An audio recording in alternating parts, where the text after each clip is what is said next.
You're listening to the CyberWire Network, powered by N2K.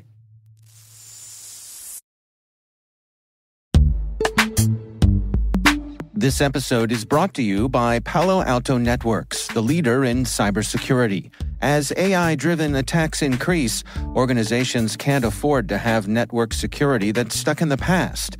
Discover how Palo Alto Networks can help you predict what's coming and proactively secure against it with a zero-trust, AI-powered network security platform built to secure whatever, whenever, wherever. To learn more, visit paloaltonetworks.com/network security platform.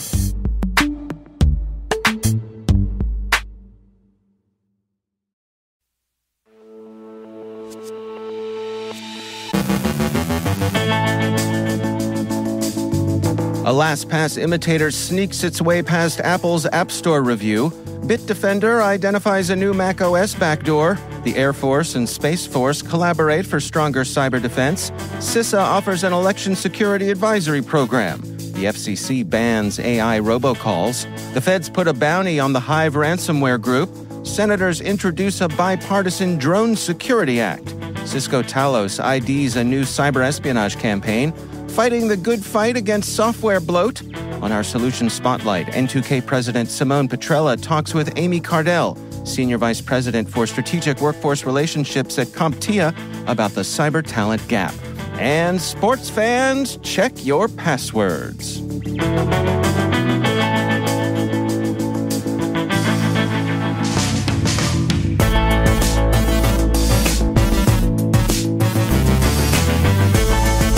It's Friday, February 9th, 2024. I'm Dave Bittner, and this is your CyberWire Intel Briefing.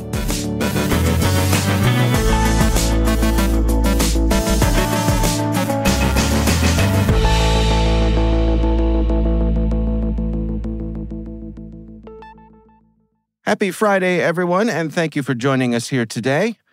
LastPass is alerting its users about a fraudulent app named LastPass Password Manager, that's LassPass, on Apple's App Store, which closely imitates the genuine LastPass app in name and icon design, potentially confusing customers.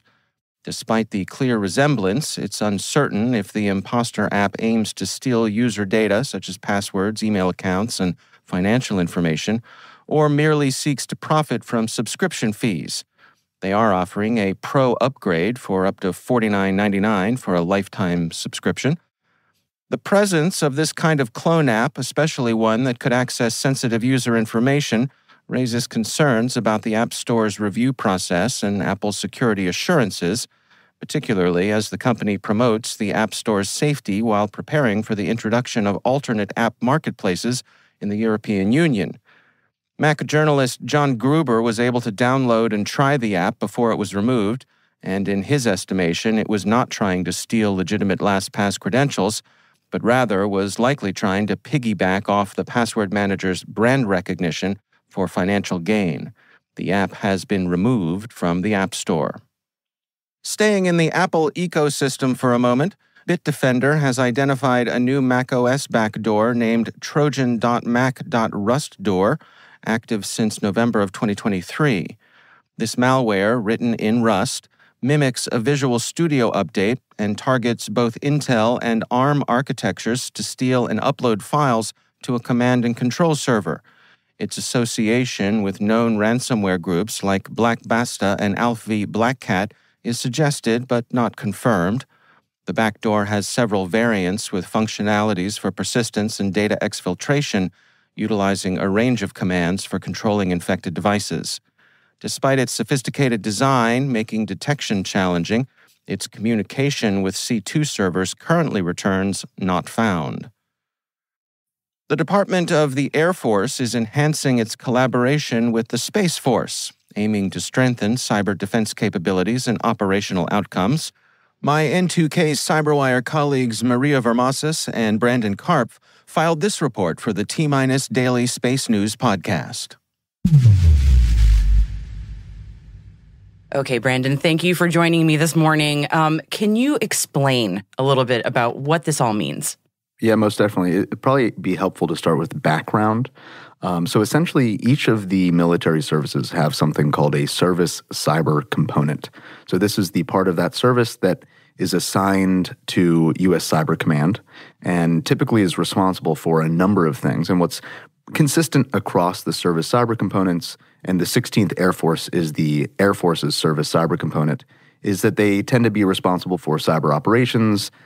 Network operations often fall under there, intelligence, surveillance, reconnaissance, cryptology. These are all the different aspects of military operations and capabilities that tend to fall under the purview of a service cyber component.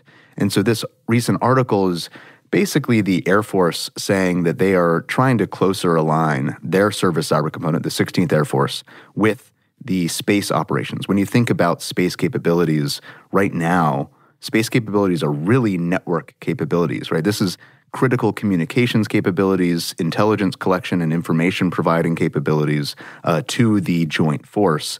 And so aligning the 16th Air Force and the Space Operations Command together, or at least in a way that they communicate more clearly and more effectively in an operational way, will inherently support the missions of the 16th Air Force. Be sure to check out T-Minus wherever you get your podcasts. The U.S. Cybersecurity and Infrastructure Security Agency has initiated an election security advisor program to enhance election security nationwide, aiming to support state and local officials and assure voters of the integrity of the upcoming presidential elections. Program addresses growing security concerns such as cyber attacks by foreign entities, ransomware, and election misinformation. The initiative features 10 new hires with significant election experience, complementing existing staff providing cyber and physical security assessments upon request. State election officials have expressed appreciation for the program, highlighting its role in strengthening cybersecurity infrastructure against malicious activities. The FCC has banned scam robocalls using AI-generated deepfake voices, expanding anti-robocall regulations to include these artificially created calls. This unanimous vote enhances the legal arsenal for state attorneys general to combat fraud and misinformation, specifically targeting AI voice manipulation for scams, voter misinformation, and impersonations. This interpretation of the 1991 Telephone Consumer Protection Act demands prior consent for robocalls with AI-generated voices, aligning penalties for these calls with those for traditional illegal robocalls. Recent legislation proposals aim to double TCPA penalties for AI-involved violations. Despite these measures, experts like Andrew Schwartzman of the Benton Institute for Broadband and Society recognize the limitations in completely halting malicious actors, but acknowledge the FCC's efforts as a significant deterrent. The U.S. State Department is offering rewards of up to $10 million for information leading to the identification, location, or arrest of key members of the Hive ransomware gang. Hive is responsible for extorting about $100 million from over 1,300 companies in more than 80 countries from June 2021 to November 2022. An additional reward of up to $5 million is available for information resulting in the arrest or conviction of anyone attempting to participate in Hive ransomware activities. This initiative is part of the Transnational Organized Crime Rewards Program, which has paid over $135 million for actionable tips since 1986. The announcement follows a successful law enforcement operation that infiltrated Hive's network, providing victims with decryption keys and preventing $130 million in ransom payments. Hive, known for its indiscriminate targeting, operates a ransomware-as-a-service model, breaching organizations through phishing, exploiting vulnerabilities, and using purchased credentials. Senators Mark Warner, Democrat from Virginia, and John Thune, Republican from South Dakota, introduced the Drone Evaluation to Eliminate Cyber Threats Act, DETECT, aimed at enhancing drone cybersecurity within the federal government. The bill mandates that NIST develop cybersecurity guidance for government-used drones, potentially leading to binding regulations. It includes provisions for testing the guidelines with a federal agency, implementing reporting protocols for drone security vulnerabilities, and prohibits federal agencies from purchasing drones that do not comply with these guidelines, except with a waiver. Warner and Thune have previously proposed legislation to improve the Federal Aviation Administration's handling of drone technology, advocating for a more transparent and efficient process. Cisco Talos uncovered a sophisticated espionage campaign named Zardur, active since at least March 2021, targeting an Islamic nonprofit organization. The campaign, executed by an advanced threat actor, utilized a custom backdoor, modified reverse proxy tools, and living off the land binaries to evade detection, establish command and control, and ensure persistence. Despite only one compromised target being identified, the actor's prolonged undetected network access hints at the possibility of additional victims. The campaign's techniques bear some resemblance to tactics used by threat groups from China, though the association with these groups is considered with low confidence due to the non-exclusive use of the tools and the unique choice of target not aligning with known objectives of Chinese origin threat actors. An editorial in IEEE Spectrum, written by Bert Hubert, makes the case that software bloat represents a serious security threat. According to Hubert, the cybersecurity landscape is in a dire state, with rampant use of excessive code and dependencies in software development leading to significant security vulnerabilities.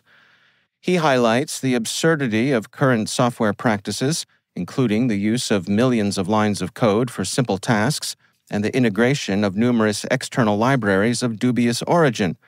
The situation is further exacerbated by the industry's reluctance to prioritize security due to economic incentives and the rapid pace of development. Notably, legislation in the European Union aims to address these issues by mandating improved software security.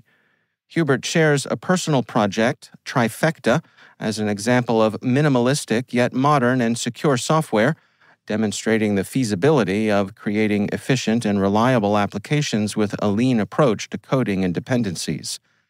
The article is a thoughtful call to action for a return to simpler, more secure coding practices. Ah, the good old days when cloud computing meant daydreaming about shapes in the sky while your program compiled.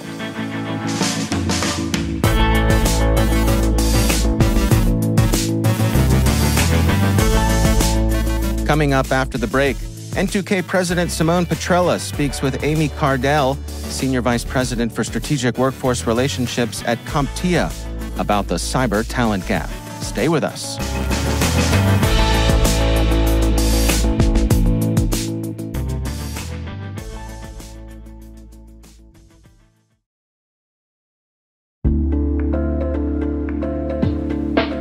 Hey everybody, I want to take a few minutes here and talk about our sponsor, Splunk. You know, you need to keep operations humming around the clock, but potential disruptions are everywhere.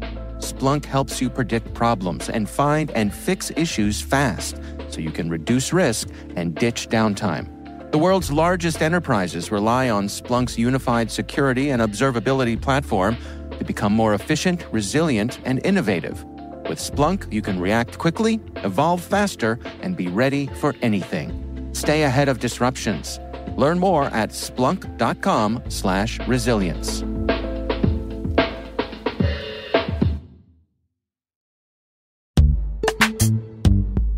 Struggling to secure on-prem apps with modern identity? Don't worry, you're not alone.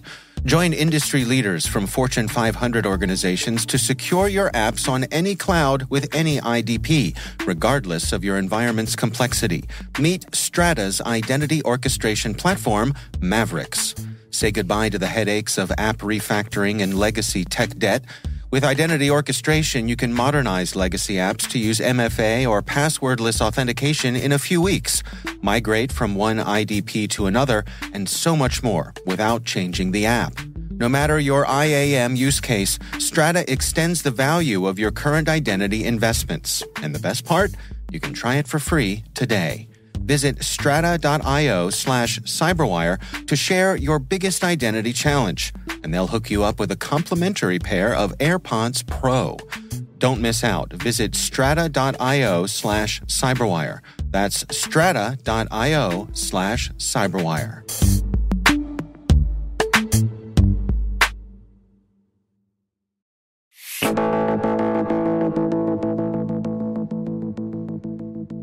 Our own N2K President Simone Petrella recently got together with Amy Kardel, Senior Vice President for Strategic Workforce Relationships at CompTIA. Their conversation focuses on efforts by CompTIA to narrow the cyber talent gap. So back in November, the White House hosted a workshop to discuss improving the collection of accurate data with respect to the nation's cyber workforce. I was there along with Amy Kardel, Senior Vice President of Strategic Workforce Relationships at CompTIA. Amy, thank you so much for reconnecting now that we're in the new year. Yes, it is a new year. 2024 is upon us, and it was great to meet you there for the first time. And I'm excited to continue the conversation that we started in the executive office building. Yes, me too. Just to kick things off, I know CompTIA has been heavily involved in the cyber workforce issues and has done quite a number of commitments over the years to expand the national cyber workforce, whether it's increasing diversity, expand access to education and training, and the list goes on. My first question to you is, what role do certification and training bodies play as it pertains to those national strategies, and how will that help us grow and sustain the workforce? Well, cybersecurity certifications are not just a nice to have. Those professional certifications and ongoing training are probably the most effective ways to shrink skills gaps. That's what employers look to understand competencies. And that competency-based education is really what hiring managers are saying that they want to see. So 70% of tech hiring managers say they regard them as necessary for security professionals because those are the proof. When you think about CompTIA and its role, and I know that you have all done a number of things around assessing, the state of the cyber workforce and how do we think about how employers can kind of better contribute to growing the cyber workforces in their own organization. What's CompTIA's perception on the current state of the cyber workforce? And what are the major challenges that you all see facing the industry today for those of us on the employer side?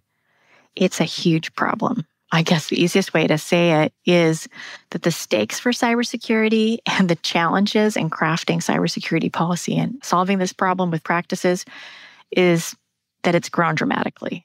The problem is there and it's growing fast. So from a threat landscape perspective, companies can see that the number of cyber criminals is skyrocketing and the potential damage from a cyber attack can be catastrophic. From an information security perspective, there's far more data being captured. So that means that more privacy implications for customers and operational risk is there for internal workflows and for national security as well, of course. So from a product perspective, also, we have the threats from generative AI that's accelerating the capabilities of attackers, but of course also defense, and making that skills gap at organizations even wider. So that's why certification and training are so critical to a robust cyber defense, to bring it back full circle. Yeah.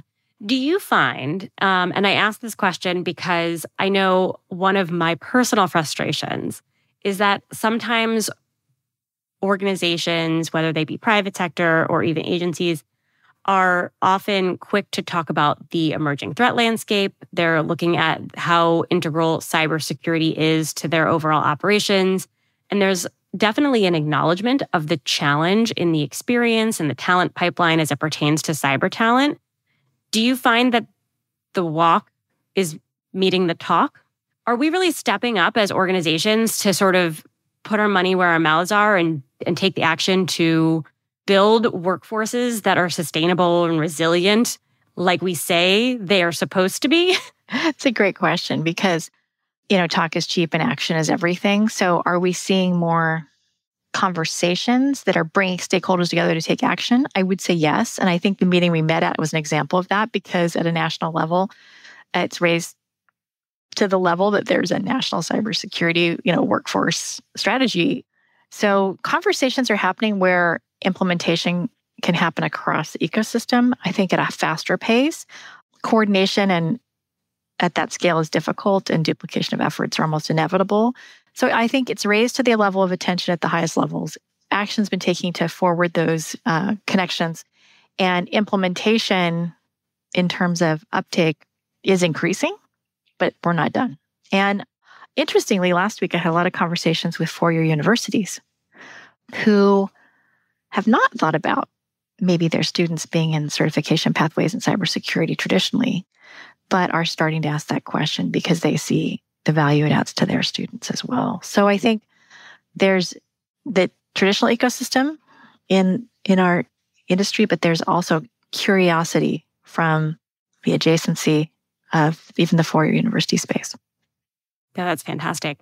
Now, correct me if I'm wrong, but I think that a lot of CompTIA's work really even transcends being a certifying body and providing the training, in that I know there's been a lot of work that you all have done in job skills and what are the actual skills required for jobs for folks to be successful in cybersecurity. And I know I'm throwing you a little bit of a curveball because but it came up as you were talking, and I was thinking to myself, can you share any of those things that you're all doing even beyond certifications? And I think it's an important component of the conversation, because while those certifications are so critical on so many levels, sometimes we kind of get blindsided by like looking at the certification and ignoring the fact that it's really representative of a set of skills, underlying a job.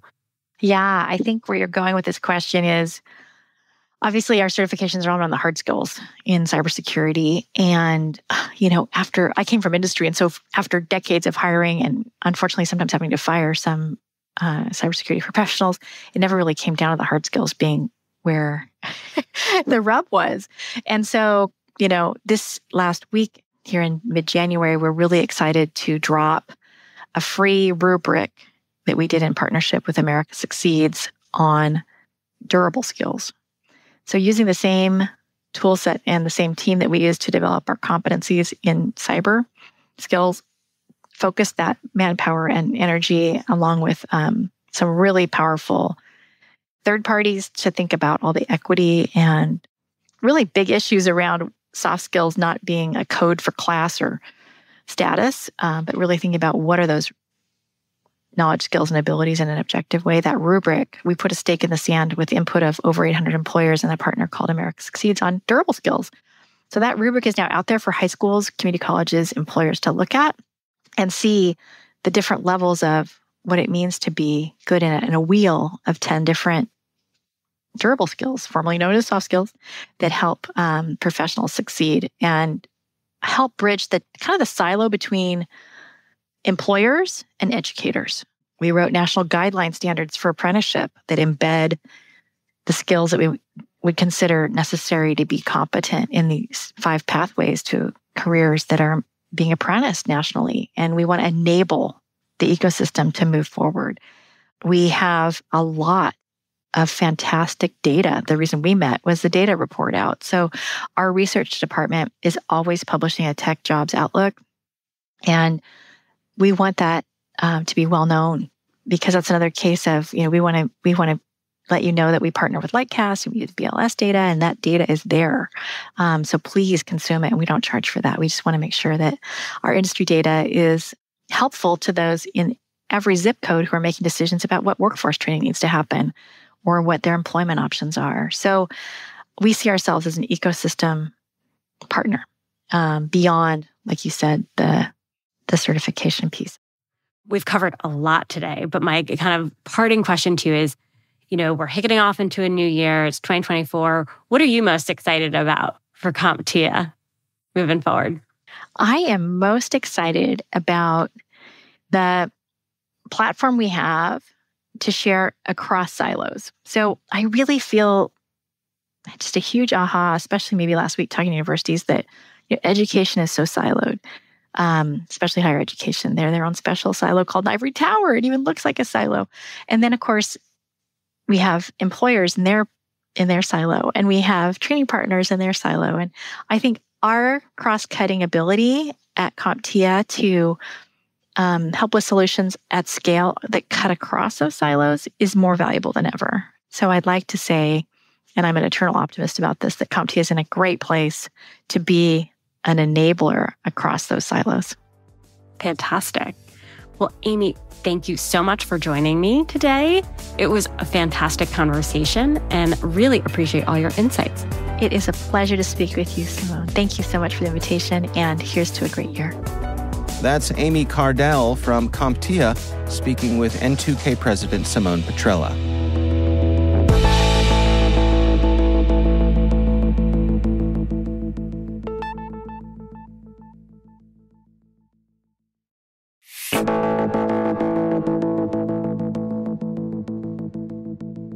And finally, our sports ball desk tells us that this Sunday is Super Bowl 58.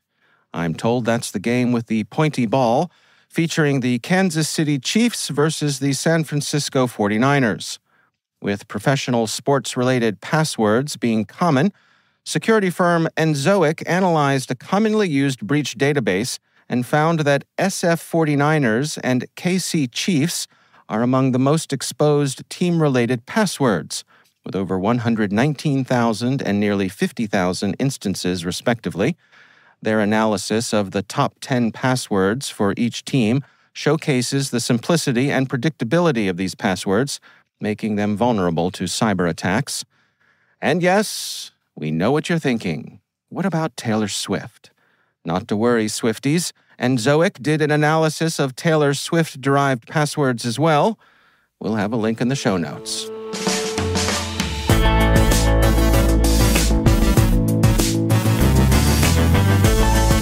And that's the CyberWire. For links to all of today's stories, check out our daily briefing at thecyberwire.com.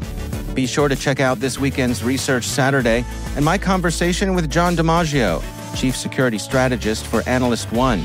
We're discussing their research, Ransomware Diaries Volume 4, Ransom and Exposed, the story of ransomed VC. That's Research Saturday. Check it out. We'd love to know what you think of this podcast. You can email us at cyberwire@n2k.com.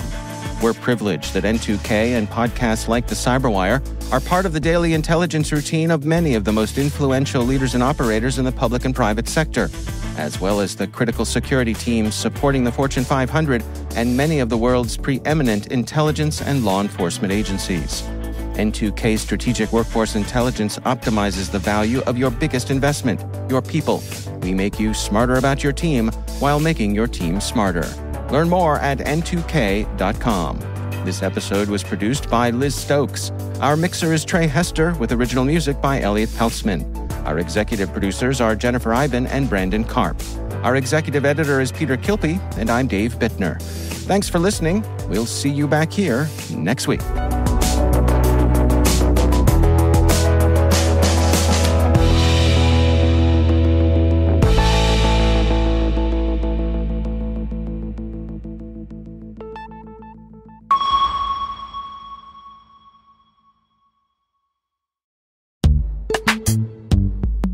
Imagine a world where you're always one step ahead of cyber threats, where your defenses are impenetrable because you see what others don't. Welcome to Team Cymru's Threat Intelligence Solutions. With real-time access to the world's largest threat intelligence data ocean, they enable you to turn the tables on attackers. Transform your security from reactive to proactive through accelerated threat hunting and incident response, made possible through automation. Empower your team with visibility and insights to start defending your organization like never before. Team Cymru. Be the hunter, not the hunted. Learn more at team-cymru.com/cyberwire. That's team-cymru.com/cyberwire.